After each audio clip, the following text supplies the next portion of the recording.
Everyone argues about the sticker price. How much does it cost? Which one's cheaper? Cats are expensive. Monohulls are budget friendly. And I'm going to ruin that entire conversation in about 10 seconds. Ready, set, go. The purchase price is not the expensive part. Not even close. The real cost shows up slowly, quietly, over the first year. And most people don't realize it. Stick with me, because by the end of this video, you'll understand why two boats with the same purchase price can feel wildly different to live with financially. Let's set the stage.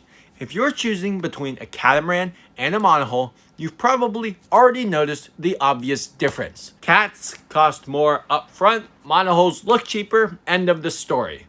Except, that's not the story. That's just the cover page. Have you ever heard the saying, don't judge a book by its cover? Well, it's kind of the same thing, but with monohulls and catamarans. Here's the assumption that everyone gets wrong.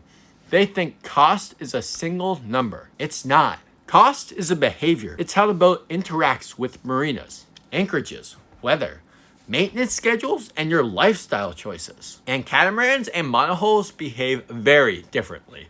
If you've already started pricing boats out and this feels familiar, drop a comment. I'm curious where you're at in the process. Alright, let's talk about the most visible expense first. Dockage. This is where monohull owners feel very, very smug. Marinas charge by length and width. Monohulls are skinny. Catamarans are not. A catamaran pulls into the marina and the dockmaster immediately squints at the slip like it personally offended him. You'll pay for the beam, sometimes a lot. So yes, if you live in marinas full time, a catamaran will cost you more. No controversy there. But here's where it gets a little bit more interesting. Most cruisers don't live in marinas. And please don't, they cost so much. They live at anchor. And at anchor, dockage cost drops to zero for both boats. They are on a flat playing field, even. Suddenly, that cats are expensive argument loses one of its legs. Your lifestyle cost determines more than the haul count. If that just reframed things a little, feel free to hit like below. It helps other people reach this video who are stuck on the sticker price debate. Now let's talk about maintenance. This is where people get loud, very loud. Two hulls mean twice the cost. While logical, and it is partially true. Yes, a catamaran has more surface area and more systems and more stuff. It has double engines. But here's the nuisance nobody likes. A lot of maintenance is per boat, not per hull. Bottom paint is per square foot. Rigging is per mast. Electronics are per the nav station. Sails are per sail plan. You don't double everything. You add complexity into the mix. And complexity is where the real cost lives. Here's the difference. On a monohull, systems are stacked, tight, efficient, sometimes claustrophobic. On a catamaran, systems are spread out across the boat. That sounds great, until something breaks. Then you're crawling into a hull that feels like it was designed by someone who hates elbows and doesn't believe in shoulders. The cost difference isn't always money. Sometimes it's time and patience and sanity. If you have ever worked on a boat before or even been on a boat and remotely seen what I'm talking about, you probably know exactly what I'm talking about. Now let's talk fuel. But before we talk about that, sailing is free. I recommend you do that. But fuel is something we have to talk about. And fuel is where cats quietly win most of the time. Catamarans don't need to motor as much. They sail flatter. They don't fight heel. Monohulls heel. Heel reduces efficiency. Heel makes people motor when they could sail. Over a year, that added up. Fuel costs sneak in quietly. They don't feel dramatic. They're just accumulative. Insurance. This one surprises people. Catamarans often cost more to insure, but not always. Insurers care about where you go. Storm exposure, hurricane zones, how conservative you are. And depending on where you go, some places require insurance. A well-maintained catamaran sailed thoroughly and thoughtfully can insure similarly to a monohull. A poorly planned route on either boat, your premiums will remind you who's in charge. This is one of those things nobody mentions in boat listings, by the way. Let's talk about haul outs. Monohull, one lift, standard yard, done. Catamaran, Not all haul outs are the same. And we're talking about wide lifts, special yards for catamarans, scheduling delays, higher labor costs. This is one of the few places where cats lose. No debate about it.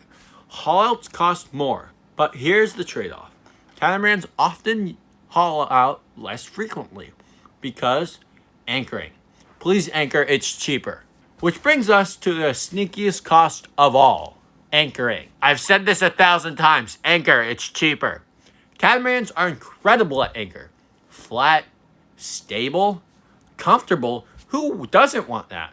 You don't feel every wave roll through your spine, so you stay longer. Monohulls roll more, sometimes gracefully, sometimes like a washing machine having a bad day. It's quite literally like a roll of the dice. People leave anchorages sooner. They move more. They burn more fuel because they want to get out of there. Comfort changes behavior. Behavior changes cost. Please anchor if you can, guys. I am begging you. That is the cheapest and most possible way to do this lifestyle. If you're enjoying this breakdown so far, subscribing just makes sure you don't miss any more follow-ups. No pressure, just wanted to remind you.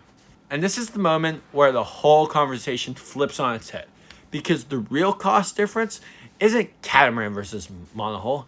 It's lifestyle versus lifestyle. It's the difference of the lifestyles. Let's talk about wear and tear. Live aboard stress boats. Full-time systems usage, constant sun, salt everywhere. Catamarans spread that load over the entire boat. 2 engines running lightly instead of one working hard. Level living reduces interior wear. Less slamming, less salt water spraying into the boat. Monohull's concrete stress. 1 engine, 1 keel, 1 hull taking every hit instead of 2.